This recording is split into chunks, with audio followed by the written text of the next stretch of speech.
കൃഷ്ണഗാഥ സീരിയലിൻ്റെ ലേറ്റസ്റ്റ് എപ്പിസോഡിൻ്റെ റിവ്യൂയിലേക്ക് എല്ലാവർക്കും സ്വാഗതം. അങ്ങനെ എപ്പിസോഡ് തുടങ്ങുമ്പോൾ തന്നെ കാണിക്കുന്നത് ഗോപാലൻ തങ്കത്തിൻ്റെ ഫോണിൽ വിളിക്കുന്നതാ. ആ തങ്കം, അതെ, ശ്രീനിവാസ സാറ് എന്നെ വിളിച്ചിട്ടുണ്ടായിരുന്നു. എന്നെ ഉടനെ തന്നെ കാണണമെന്നാണ് പറഞ്ഞത്. നാളെ തന്നെ അങ്ങോട്ട് വരാനാണ് പറഞ്ഞിരിക്കുന്നത്. ആൾ നല്ല സന്തോഷത്തിലാണല്ലോ. എന്ത് കാര്യം പറയാനാണെന്നറിയില്ല. തങ്കത്തിന് ഉള്ളത് പറയോ? എനിക്കൊന്നും അറിയില്ല. എന്നോട് സാറൊന്നും പറഞ്ഞിട്ടില്ല. അതിരിക്കട്ടെ തങ്കം, ഞാൻ മറ്റൊരു കാര്യവും കൂടി പറയാൻ വേണ്ടിയാണ് തങ്കത്തിന് ഇപ്പോൾ വിളിച്ചത്. ഈ കൃഷ്ണ സിത്താര മാഡം പ്രസവിച്ച മോളാണെന്നുള്ള കാര്യം മാഡത്തെ അറിയിക്കണ്ടേ? സത്യം പറഞ്ഞാൽ അതറിയാൻ ഏറ്റവും അർഹതയുള്ള ആളല്ലേ കൃഷ്ണയുടെ അമ്മയായ സിത്താര മാഡം. ഈ വിവരം സിത്താര മാഡത്തെ അറിയിക്കുന്നത് തന്നെയാണ് നല്ലതെന്നാണ് എനിക്ക് തോന്നുന്നത്. സിത്താര മാഡം തൻ്റെ മോളായ ഗാഥനെ എത്രത്തോളം സ്നേഹിക്കുന്നതെന്ന് നമ്മൾ കണ്ടിട്ടുള്ളതല്ലേ. ഗാഥ മോൾക്ക് വേണ്ടി എന്തൊക്കെയാണ് അവർ ചെയ്തു കൂട്ടുന്നത്. കൃഷ്ണയും താൻ പ്രസവിച്ച തൻ്റെ സ്വന്തം മോളാണെന്ന് സിത്താര മാഡം തിരിച്ചറിയുകയാണെങ്കിൽ അത് അവരിൽ വലിയ മാറ്റം ഉണ്ടാക്കും. തൻ്റെ സ്വന്തം മോളെ തന്നെയാണ് മറ്റൊരു മോൾക്ക് വേണ്ടി താലിമാറ്റം നടത്താനായിട്ട് താൻ നിയോഗിച്ചെന്നറിയുമ്പോൾ അത് അവരിലൊരു കുറ്റബോധം ഉണ്ടാക്കും. ഇത്രയും നാൾ താൻ തൻ്റെ സ്വന്തം മോളോട് ചെയ്ത അനീതിയാണല്ലോ അതെന്ന് മാഡം തിരിച്ചറിയും. മാത്രമല്ല, ഇപ്പോഴും കൃഷ്ണമോളുടെ മനസ്സിൽ നവീനാണല്ലോ എന്നും നവീനെ കൃഷ്ണ ആഴത്തിൽ സ്നേഹിക്കുന്ന കാര്യമൊക്കെ അവർ തിരിച്ചറിഞ്ഞ ഒരുപക്ഷെ നവീനെ കൃഷ്ണക്ക് തന്നെ വിട്ടുകൊടുക്കാനും നവീനും കൃഷ്ണയും കൂടി ഒരുമിച്ചുള്ളൊരു ജീവിതത്തിന് അവർ തന്നെ മുൻകൈ എടുക്കാനും സാധ്യതയുണ്ടല്ലോ. അന്നേരം തങ്കം ചോദിക്കുന്നുണ്ട്, ഗോപാലൻ എന്താ പറഞ്ഞു വരുന്നത്? ഞാൻ ഇക്കാര്യം സിത്താര മാഡത്തെ അറിയിക്കണം എന്നാണോ? പിന്നല്ലാതെ ഇത് അറിയിച്ചേ പറ്റുള്ളൂ. നമ്മുടെ കൃഷ്ണമോളുടെ നല്ല ജീവിതത്തിന് വേണ്ടിയിട്ടല്ലേ. കൃഷ്ണമോളെ ഭാഗ്യമുള്ളൊരു കുട്ടിയാണ്. അവൾക്ക് ശ്രീനിവാസ സാറിനെ പോലെ ഒരു അച്ഛനെ കിട്ടി. സിത്താര മാഡത്തെ പോലെ ഒരമ്മയുണ്ട്. പിന്നെ ജീവൻ കൊടുത്തും കൂടെ നിൽക്കാനായിട്ട് തങ്കവും കൂടെയില്ലേ. നിങ്ങൾ ഇത്രയൊക്കെ പേരുണ്ടായിട്ടും അവൾ ഏറ്റവും കൂടുതൽ ആഗ്രഹിക്കുന്ന നവീനത്തുള്ളൊരു ജീവിതം നിങ്ങൾക്ക് എല്ലാവർക്കും കൂടി നേടിക്കൊടുക്കാൻ പറ്റിയില്ലെങ്കിൽ അത് അവളോട് ചെയ്യുന്ന വലിയൊരു തെറ്റായി പോവില്ലേ? അന്നേരം അതെല്ലാം കേട്ടിട്ട് തങ്കം പറയണേ, ഗോപാലൻ പറയുന്നത് ശരി തന്നെയാണ്. ഞാൻ എങ്ങനെയെങ്കിലും ഈ വീട് സിത്താരമായിട്ട് അറിയിക്കാൻ ശ്രമിക്കാം. ഗോപാലൻ പറഞ്ഞതുപോലെ അവൾ ആഗ്രഹിക്കുന്നത് പോലത്തെ അവളുടെ ഒരു ജീവിതം കിട്ടണം. അവളുടെ ഏറ്റവും വലിയ സ്വപ്നം നവീനത്തുള്ള ജീവിതം തന്നെയാണ്. അതവൾ പറയാതെ ഉള്ളിൽ ഒതുക്കി വെക്കുവാണെങ്കിലും അവളത് മനസ്സുകൊണ്ട് ഒത്തിരി ആഗ്രഹിക്കുന്നുണ്ടെന്നറിയാം. എൻ്റെ മോള് അവൾ ആഗ്രഹിച്ച കാര്യങ്ങളൊക്കെ നടത്തണം. അവളുടെ സന്തോഷം തന്നെയാണ് എനിക്ക് ഏറ്റവും വലുത്. അങ്ങനെ പറഞ്ഞു നിൽക്കുന്ന ആ ഒരു സീനൊക്കെയാണ് കേട്ടോ കാണിക്കുന്നത്. പിന്നീട് കാണിക്കുന്നത് റൂമിൽ കിടന്ന് ഉറങ്ങുന്ന ഗാഥയുടെ അരികിൽ ഗാഥ ഉറങ്ങുന്നത് നോക്കിക്കൊണ്ടിരിക്കുന്ന സിത്താരേനെയാണ്. ഈ സമയം ഗാഥ പെട്ടെന്ന് എണീക്കുക. മമ്മി ഇവിടെ ഇരിക്കുന്നുണ്ടായോ? ഞാൻ നീ എണീറ്റിട്ടുണ്ടാവും എന്നറിയാൻ വേണ്ടിയിട്ടാണ് വന്ന് നോക്കിയത്. അപ്പോൾ നീ നല്ല ഉറക്കമാണ്. അങ്ങനെയാണെങ്കിൽ പിന്നെ ഡിസ്റ്റർബ് ചെയ്യേണ്ടെന്ന് വിചാരിച്ചു. അതാ കുറച്ച് നേരം നിൻ്റെ അരികിൽ തന്നെ ഇരുന്നത്. എപ്പോഴാണെന്നറിയില്ല മമ്മി, എപ്പോഴും നല്ല പോലെ അങ്ങ് ഉറങ്ങിപ്പോയി. അല്ല, മമ്മി ഇന്നലെ ഉറങ്ങിയില്ലേ? അങ്ങനെയൊന്നുമില്ല മോളെ, നീ നന്നായി ഇറങ്ങിയല്ലോ. അതറിഞ്ഞപ്പോൾ തന്നെ മമ്മിയുടെ മനസ്സ് ഹാപ്പിയായി. ഈ സമയം സിനി അങ്ങോട്ടേക്ക് ചായയൊക്കെ ഇട്ട് വരുമായിരിക്കും. മാഡം ചായ. അങ്ങനെ രണ്ടുപേർക്കും ചായ കൊടുക്കുക. ആഹാ, ഗാഥ മാഡത്തിൻ്റെ മുഖത്ത് നല്ലൊരു സന്തോഷമുണ്ടല്ലോ. ഇന്നലെ നല്ലപോലെ ഉറങ്ങാൻ പറ്റിയെന്ന് തോന്നുന്നു. അതിൻ്റെ ഒരു തിളക്കം മാഡത്തിൻ്റെ മുഖത്ത് കാണാനുണ്ട്. ഈ സമയം സിത്താര പറയുന്നുണ്ട്, മോളെ ഗാഥ, നീ വേഗം ചായ കുടിച്ച് ഫ്രഷായിട്ട് വേഗം റെഡിയായിട്ട് വാ. നമുക്ക് ഇന്നൊരു ഔട്ടിങ്ങിന് പോകാം. എങ്ങോട്ടേക്കാ? വല്ല അമ്പലത്തിലേക്കോ മറ്റാണോ? അത് കേട്ട് ചിരിച്ചുകൊണ്ട് പറയണേ, അമ്പലത്തിലേക്ക് കൊണ്ടുപോകുന്നതൊക്കെ ഞാൻ നിർത്തി. പ്രാർത്ഥിക്കാൻ പറ്റുന്നത്രയും പ്രാർത്ഥിച്ചു. ഇനി ഭഗവാൻ എന്താണെന്ന് വെച്ചാൽ ചെയ്യട്ടെ. ഇനി അനുഗ്രഹിക്കാനാണോ അതോ നിഗ്രഹിക്കാനാണോ എന്താണെന്ന് വെച്ചാൽ ആയിക്കോട്ടെ. തൽക്കാലം നിൻ്റെ ഈ മൂടൊക്കെ ഒന്ന് മാറ്റണം. അതിനുവേണ്ടി വല്ല അമ്യൂസ്മെൻറ്റ് പാർക്കിലേക്കോ ഹിൽ സ്റ്റേഷനിലേക്കോ അങ്ങനെ എവിടേക്കാണെന്ന് വെച്ചാൽ പോകാം. എന്താ നിൻ്റെ അഭിപ്രായം? ശരിയാ മമ്മി, അത് നല്ലതാ. അല്ലെങ്കിൽ ഞാൻ ഇവിടെ തന്നെ ഇരുന്നും ബോറടിച്ചു പോകും. നമ്മൾ പുറത്തേക്ക് പോകുമ്പോണ്ടല്ലോ നമ്മൾ പണ്ടത്തെ പോലെ ഔട്ടിങ്ങിന് പോകുന്ന പോലെ മറ്റൊരു കാര്യം ചിന്തിക്കാതെ മമ്മി ഞാനും മാത്രമുള്ള ഒരു ലോകമായിരിക്കണം. ഇവിടെ ഇങ്ങനെ നമ്മളിരുന്ന് വീണ്ടും നാഗത്തിനെക്കുറിച്ചും നാഗശാപത്തെക്കുറിച്ചൊക്കെ ഓരോന്നും നമ്മൾ പറഞ്ഞുകൊണ്ടിരുന്നു പോകും. അതെല്ലാം മറന്ന് എൻജോയ് ചെയ്യാൻ പറ്റുന്നൊരു യാത്രയായിരിക്കണം. ഈ സമയം സിത്താര പറയണേ, സിനി എന്നാൽ വേഗം പോയി ഡ്രസ്സൊക്കെ പാക്ക് ചെയ്തോ. അല്ല മാഡം, ഇന്ന് തന്നെ തിരിച്ചു വരൂലേ? എന്താണെങ്കിലും അത്യാവശ്യത്തിന് കുറച്ച് ഡ്രസ്സ് എടുത്തോ. ബാക്കിയൊക്കെ നമുക്ക് അവിടെ ചെന്നിട്ട് ആലോചിക്കാം. അങ്ങനെ അവർ യാത്ര പോകാനായിട്ട് റെഡിയാകുവാണ്. പിന്നീട് കാണിക്കുന്നത് നവീൻ ഓഫീസിലേക്കൊക്കെ പോകാൻ റെഡിയായി നിൽക്കുന്നതാണ് കേട്ടോ. ഈ സമയം മാണിക്കിൻ്റെ അങ്ങോട്ടേക്ക് വരുവാ. സാറേ, ഇന്നല്ലേ നമ്മൾ സേവാശ്രമത്തിൽ പോകാമെന്ന് പറഞ്ഞത്? അവിടുത്തെ ആ പ്രോജക്റ്റിൻ്റെ കാര്യത്തിൽ ഇന്നൊരു ഫൈനലൈസേഷൻ തീരുമാനം ഉണ്ടാക്കണ്ടേ? വേണം. അതിനുശേഷം നമുക്ക് കമ്പനിയിലൊരു മീറ്റിംഗ് ഉണ്ടല്ലേ? അതെ സാർ. ആദ്യം ഒന്നാണെങ്കിൽ നമുക്ക് സേവാശ്രമത്തിലേക്ക് പോകാം. അവിടുത്തെ കാര്യം വേണം ആദ്യം നടത്താൻ. അന്നേരം മാണിക്കുഞ്ഞ് ചോദിക്കുന്നുണ്ട്, അല്ല സാറേ, എന്നാലുവേ നമ്മൾ ഫ്രീ ആയിട്ട് സേവാശ്രമത്തിന് വേണ്ടിയിട്ടൊരു പുതിയ സ്ഥാപനം പണിയുന്നത് സത്യം പറഞ്ഞാൽ അത് നമുക്ക് വലിയ നഷ്ടമല്ലേ? അത് പണിയാനായിട്ട് കോടിക്കണക്കിന് രൂപയോളം ചിലവുണ്ടല്ലോ. അന്നേരം നവീൻ പറയണേ, അതൊന്നും സാരമില്ല. അതെ, പാവപ്പെട്ട അനാഥരായ കുറേ കുട്ടികൾക്ക് വേണ്ടിയിട്ടുള്ളൊരു സ്ഥാപനമല്ലേ? അവർക്ക് വേണ്ടി നമ്മളാൽ കഴിയുന്ന ചെറിയൊരു സഹായം. ഇതിനെ അങ്ങനെ കണ്ടാൽ മാത്രം മതി. അത് എൻ്റെ ഒരു സന്തോഷത്തിനും വേണ്ടി കൂടിയാണ് ഞാൻ ചെയ്യുന്നത്. ശരി, സാറിൻ്റെ ഒരു തീരുമാനം എടുത്തു കഴിഞ്ഞാൽ പിന്നെ അതിനൊരു മാറ്റമില്ലാന്ന് എനിക്കറിയാം. എന്നാലും ഞാനൊന്ന് പറഞ്ഞതേ ഉള്ളൂ. അങ്ങനെ പറഞ്ഞ നവീനും മാണിക്കുഞ്ഞും കാറിലേക്ക് കയറാനായിട്ട് പുറത്തേക്ക് ഇറങ്ങുവാണ് കേട്ടോ. ഈ സമയത്തായിരിക്കും അവരുടെ കാറിൽ കയറിയിരിക്കുന്ന ഉദയനെ മാണിക്കുഞ്ഞ് കാണുന്ന. അല്ല, ഇതെന്താണ്? എങ്ങോട്ടേക്ക് പോകാനാ വണ്ടി കയറിയിരിക്കുന്നത്? ഇങ്ങോട്ട് ഇറങ്ങിക്കേ.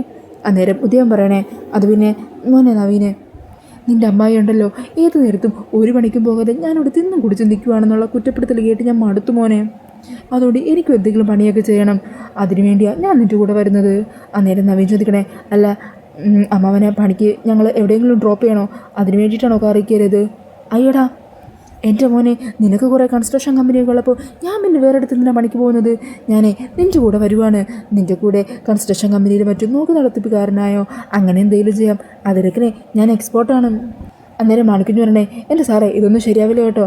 അമ്മാവനെ കൊണ്ടുപോയാലേ എന്തെങ്കിലും പ്രശ്നം ഉണ്ടാക്കി കോളമൊക്കെ കയ്യിൽ തരും. ഈ സമയം നവീനും പറയുന്നുണ്ട്, ശരിയാ, തൽക്കാലം അമ്മാവനിട്ടിരിക്കുക. അമ്മാവന് ജോലി ചെയ്യണമെന്ന് അത്രയ്ക്ക് ആവശ്യമാണെങ്കിലേ ഞങ്ങൾ മറ്റെന്തെങ്കിലും ജോലി നോക്കാം. അതെങ്ങനെയാ മോനെ? എനിക്കിനി ഇവിടെ ഇങ്ങനെ അപമാനം സഹിച്ച് നിൽക്കാൻ പറ്റത്തില്ല. ഒരു ജോലി ചെയ്ത് ജീവിക്കണം എന്നുള്ള എൻ്റെ ആഗ്രഹത്തെ മോനിയൻ നുള്ളിക്കറിയരുത് കേട്ടോ. ഞാൻ ഈ കാറിൽ നിന്ന് ഇറങ്ങുന്ന പ്രശ്നമില്ല. അന്നേരം മാണിക്കുഞ്ഞ് പറയണേ, എൻ്റെ സാറേ നോക്കി നിൽക്കാതെ സമയം കളയാനില്ലല്ലോ നമുക്ക്. ഉടനെ മുത്തശ്ശീനെ വിളിച്ചിട്ട് വാ. എന്നിട്ടേ ഇയാൾ ഇവിടുന്ന് പിടിച്ച് പുറത്താക്ക്. നമുക്ക് സേവാശ്രമത്തിലും മറ്റും പോകാനുള്ളതല്ലേ. അന്നേരം നവീൻ വീണ്ടും പറയണേ, അമ്മവ തൽക്കാലം ഇന്നിപ്പോൾ പുറത്തിറങ്ങ്. ഞങ്ങൾക്ക് അത്യാവശ്യമായിട്ട് കുറച്ച് സ്ഥലത്തൊക്കെ പോകാനുണ്ട്. നമുക്ക് വന്നിട്ട് അമ്മാവൻ്റെ ജോലിക്കാര്യത്തെക്കുറിച്ച് തീരുമാനിക്കാം. ഇല്ല മോനെ, ഞാനിപ്പോൾ തന്നെ മോൻ്റെ കൂടെ വരും. ഞാനേ എന്തെങ്കിലും പ്രശ്നം ഉണ്ടാക്കുമോ അല്ലെങ്കിൽ ഇതിന് പറ്റില്ല എന്ന് തോന്നുകയോ ചെയ്താൽ ആ നിമിഷം എന്നെ പുറത്താക്കിക്കോ. അതുവരെ ഞാനിവിടെ നിന്ന് ഇറങ്ങില്ല. അങ്ങനെ പറഞ്ഞ് വാശ പിടിച്ചിരിക്കുവാണ്ട് ഉദയൻ. ഈ സമയം നവീൻ പറയണേ, ഇനിയിപ്പോൾ എന്ത് ചെയ്യാനാ മണക്കുഞ്ഞെ, താണെന്താണെങ്കിലും വണ്ടി എടുക്കും. അന്നേരം മാണിക്കുഞ്ഞ് പറയണേ, ഞാൻ വണ്ടി എടുത്തോളാം. പക്ഷേ ഇങ്ങേരണി എന്തൊക്കെ പ്രശ്നം കാണിച്ചു കൂട്ടുമെന്നത് കണ്ടു തന്നെ അറിയണം സാറേ. അങ്ങനെ പറഞ്ഞ മാണിക്കുഞ്ഞ് വണ്ടി എടുക്കുവാണ്. പിന്നീട് കാണിക്കുന്നത് കൃഷ്ണ ഒരു സേവാശ്രമമുണ്ട്. അവിടെ പോയിട്ട് അവിടുത്തെ കുട്ടികൾക്ക് വേണ്ടി എന്തെങ്കിലുമൊക്കെ ഒരു സാധനങ്ങൾ മേടിച്ചു കൊടുക്കണമെന്ന് പറയുക. എൻ്റെ ബർത്ത്ഡേയുടെ ഭാഗമായിട്ട് എനിക്ക് അവർക്ക് വേണ്ടി ചെയ്യാൻ പറ്റുന്ന ഒരു ചെറിയ കാര്യം. അത് കേൾക്കുന്നതും മോൾക്കിട്ട് പറയണേ, അല്ല ഇതെന്താ പെട്ടെന്ന് തീരുമാനിച്ചതാണോ? ഈ സമയം കൃഷ്ണ പറയണേ, ഇത്തവണത്തെ എൻ്റെ ബർത്ത്ഡേ വല്ലാത്തൊരു സ്പെഷ്യലായിട്ടുള്ളൊരു കാര്യമൊന്നും കൂടി സംഭവിച്ചില്ലേ. അവരെ പോലെ അനാഥയായിരുന്നല്ലോ ഞാനും. എന്നാൽ എൻ്റെ അനാഥത്വം മാറ്റിയത് ഈ വർഷമല്ലേ. അപ്പോൾ അതിൻ്റെ സന്തോഷം ഏറ്റവും കൂടുതൽ ചിലവഴിക്കേണ്ടത് അവർക്കൊപ്പം തന്നെയല്ലേ. അന്നേരം മോളിക്കിട്ട് പറയണേ, അതൊക്കെ നല്ല കാര്യം തന്നെയാണ്. അങ്ങനെയാണെങ്കിൽ അനൻ സാറിനോട് പറയായിരുന്നില്ലേ? അപ്പോൾ സാറത് വലിയൊരു സംഭവം തന്നെ ആക്കിയാലോ. അതെനിക്കറിയാം. അതുകൊണ്ടാണ് ഞാൻ ഈ കാര്യം അച്ഛനോട് പറയാഞ്ഞതും. ഒന്നാമത് തന്നെ അച്ഛൻ ഞാൻ എന്ത് ചെയ്താൽ സന്തോഷിക്കും എന്നറിയാതെ തുള്ളിച്ചാടി നടക്കുവാണ്. ഇനിതും കൂടി പറഞ്ഞു കഴിഞ്ഞാൽ അച്ഛനത് കെങ്കയെ നോക്കിക്കളയും. തൽക്കാലം അത് വേണ്ട, ലളിതമായിട്ടുള്ളൊരാഘോഷം അത് മതി. ശരി, അല്ല മനസ്സിൽ മറ്റെന്തെങ്കിലും ആഗ്രഹം കൂടിയുണ്ടോ? അച്ഛനിപ്പോൾ അരികെ വന്ന് എല്ലാ സത്യങ്ങളും മനസ്സിലാക്കി നിൽക്കുന്നുണ്ടല്ലോ. അതുപോലെ വേറെ ആരെങ്കിലും എല്ലാം മനസ്സിലാക്കി അരികെ വരണമെന്ന് ആഗ്രഹിക്കുന്നുണ്ടോ? നീ ഇതാരുടെ കാര്യം ഉദ്ദേശിക്കുന്നത്? വേറെ ആര്? നവീൻ സാറിൻ്റെ കാര്യം. നിനക്കിത് മാത്രമേ ചോദിക്കാനുള്ളൂ. അല്ലാതെ പിന്നെ ഞാൻ എന്ത് ചോദിക്കാനാ? ഇതൊക്കെ അറിയാനാ എനിക്ക് കൂടുതൽ താല്പര്യം. അതെനിക്ക് മനസ്സിലാവുന്നുണ്ട്. അതെ, നീ ഒരു കല്യാണം കഴിച്ചാൽ തീരാവുന്ന പ്രശ്നമേ ഉള്ളൂ. അയ്യോ, എനിക്ക് കല്യാണമൊന്നും കഴിക്കണ്ടേ? കല്യാണം കഴിച്ചാൽ നിൻ്റെ അവസ്ഥ ഞാൻ കാണുന്നുണ്ടല്ലോ. പിന്നെ മിനിറ്റിന് അങ്ങനെക്കുറിച്ചുള്ള കാര്യം ആലോചിക്കണം. അയാൾ ഉണ്ടിട്ടുണ്ടാവോ, ഉറങ്ങിയിട്ടുണ്ടാവോ, എന്തെങ്കിലും വിഷമം ഉണ്ടാവോ, പിന്നെ അയാളെക്കുറിച്ച് സ്വപ്നങ്ങൾ കാണണം. അതൊക്കെ മെനക്കേടാന്നേ. പിന്നെ അങ്ങനെ സ്വപ്നം കാണുന്നതൊന്നും അത്ര അങ്ങ് ബുദ്ധിമുട്ടുള്ള കാര്യമൊന്നുമല്ല കേട്ടോ. എങ്ങനെ? അപ്പം അത് പറ. അത് നല്ല സുഖമുള്ള കാര്യമാണല്ലേ. അല്ല, ഇപ്പം ചെല്ലാൻ പോകുന്ന സ്ഥലത്തേക്ക് ചെല്ലാൻ എന്താ ഇത്ര താല്പര്യം? നവീൻ സാറും അങ്ങോട്ടേക്ക് എത്താമെന്ന് പറഞ്ഞിട്ടുണ്ടോ? പിന്നെ നീ ഒന്ന് പോയ മോളിക്കുട്ടി.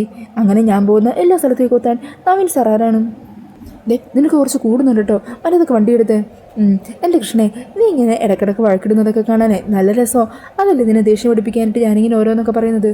അങ്ങനെയാണെങ്കിൽ ശരി, ഞാനിനി മിണ്ടാതിരിക്കാം. അയ്യോ അത് വേണ്ട, നീ എൻ്റെ ഒരേ ഒരു ചങ്കല്ലേ. അങ്ങനെ പറഞ്ഞ് ആ ഒരു വണ്ടിയെടുത്ത് അവിടെ നിന്നും പോകുവാണ്. പിന്നീട് കാണിക്കുന്നത് സേവാശ്രമത്തിലെത്തുന്ന നവീനെയും മാണിക്കുഞ്ഞിനെയും ഉദയനെയൊക്കെയാണ് കേട്ടോ. അന്നേരം മാണിക്കുഞ്ഞ് നവീൻ അവിടെ സേവാശ്രമത്തിൻ്റെ പുതിയൊരു ബിൽഡിങ് ഫ്രീ ആയിട്ട് പണിത് കൊടുക്കണ കാര്യം പറയുവാണ്. അത് കേൾക്കുന്നതും ഉദയൻ പറഞ്ഞേ, എൻ്റെ മോനെ നീ എന്തിനാ അങ്ങനെയൊക്കെ ചെയ്യുന്നത്? അനാഥാശ്രമത്തിലെ വല്ല 500 1000 ഒക്കെ സംഭാവന കൊടുക്കാം. അല്ലാതെ ഫ്രീ ആയിട്ടൊരു കെട്ടിടമൊക്കെ പണിത് കൊടുക്കുക എന്ന് പറഞ്ഞാൽ അതൊക്കെ മണ്ടത്തരമല്ലേ മോനെ? അല്ലെങ്കിലും ഈ അനാഥ പിള്ളേരെന്ന് പറഞ്ഞാൽ തൻ്റെ ആര് തള്ളേരാ എന്നറിയാത്തവരല്ലേ. അങ്ങനെ അമ്മാവൻ്റെ സംസാരങ്ങളൊക്കെ കേൾക്കുമ്പോൾ നവീന് ദേഷ്യം വരുവാ. നിങ്ങളൊന്ന് നിർത്തുന്നുണ്ടോ? ഇതേ കുറേ പാവം കുട്ടികളും അവരെ നോക്കുന്ന അമ്മമാരുള്ള സ്ഥാപനമാണ്. അവരുടെ അകത്തേക്ക് ചെല്ലുമ്പോഴേക്കും ഇതുപോലെ മാന്യമില്ലാത്ത സംസാര രീതികൾ എന്തെങ്കിലും പുറത്തെടുത്താലുണ്ടല്ലോ, നിങ്ങളെൻ്റെ കയ്യിൽ നിന്ന് വാങ്ങും. നിങ്ങൾ ആ നിമിഷം തന്നെ ഞാൻ പറഞ്ഞു വിടും. അയ്യോ വേണ്ട മോനെ, ഞാൻ മിണ്ടാതിരിക്കണം, അത്രയല്ലേ ഉള്ളൂ. അല്ലെങ്കിൽ ഇതൊക്കെ കണ്ടുപിടിക്കാനല്ലോ ഞാൻ വന്നത്. അപ്പോൾ പിന്നെ വാ തുറക്കേണ്ട കാര്യമില്ലല്ലോ. ഈ സമയം അവിടുത്തെ ഒരു അമ്മ വന്ന് നവീനകത്തേക്ക് വിളിച്ചുകൊണ്ട് പോകുന്നുണ്ട്. അങ്ങനെ നവീൻ ഇവിടെ ചെയ്യുന്ന നല്ല കാര്യങ്ങളൊക്കെ ഈ ഒരു സ്ഥാപനത്തിൻ്റെ മെയിനായിട്ടുള്ള ഒരാളായ കൃഷ്ണചൈതന്യ സ്വാമിയോട് പറഞ്ഞിട്ടുണ്ടെന്ന് പറയുവാണ്. അദ്ദേഹം നവീൻ്റെ കാര്യങ്ങളൊക്കെ കേട്ട് ഒത്തിരി സന്തോഷത്തിലാണ്. ഇനി വരുമ്പോൾ നവീനെ കാണണം എന്ന് ആഗ്രഹമുണ്ടെന്നാണ് പറഞ്ഞത്.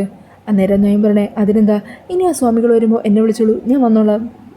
ഈ സമയം അവിടുത്തെ മറ്റൊരു നോക്കി നടത്തിപ്പുകാരിയായ സ്ത്രീ അവർക്കുള്ള ചായയുമായിട്ട് വരുവാണ്. അങ്ങനെ ആ ചായ കൊടുക്കുന്ന സ്ത്രീയെ കാണുന്നതും ഉദയം ചോദിക്കണേ, ആഹാ, കഴുത്തിലെ മാല കൊള്ളാം, കാണാനും സുന്ദരിയാണ് കേട്ടോ. അല്ല, എന്തെങ്കിലും പ്രണയ നൈരാശ്യം മറ്റും ഉണ്ടായോ?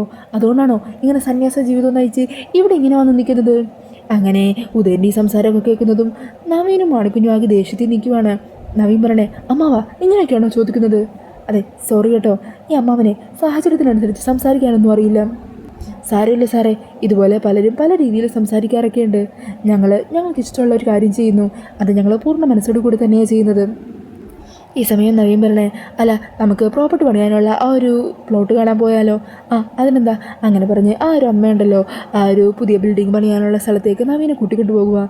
ഇവിടെയാണ് പുതിയ കെട്ടിടം പണിയേണ്ടത്. അന്നേരം നവീൻ പറഞ്ഞേ, അയ്യോ, ഇവിടെയോ? ഇപ്പോൾ വരച്ചിരിക്കുന്ന പ്ലാൻ അനുസരിച്ച് ആ കെട്ടിടം ഇവിടെ പണിയാൻ ചെറിയ ബുദ്ധിമുട്ടുണ്ടല്ലോ. അന്നേരം ആ അമ്മ പറയുവാണ്, അയ്യോ, അത് പറഞ്ഞാൽ പറ്റില്ല, കെട്ടിടം ഇവിടെ തന്നെ പണിയാനേ പറ്റുള്ളൂ. കൃഷ്ണചൈതന്യ സ്വാമികൾ ഇവിടെ പണിയണം എന്നാണ് പറഞ്ഞിരിക്കുന്നത്, അതിൽ മാറ്റം വരുത്താൻ പറ്റില്ല. അന്നേരം ഉദയം പറഞ്ഞേ, ആഹാ, അത് കൊള്ളാലോ. അതെ, കെട്ടിടം പണിഞ്ഞെടുത്തത് നവീന. അപ്പം നവീൻ അവൻ്റെ ഇഷ്ടത്തിനനുസരിച്ചേ പണിയുള്ളൂ. അമ്മാവാ, നിങ്ങളൊന്നും മിണ്ടാതിരിക്കുമോ?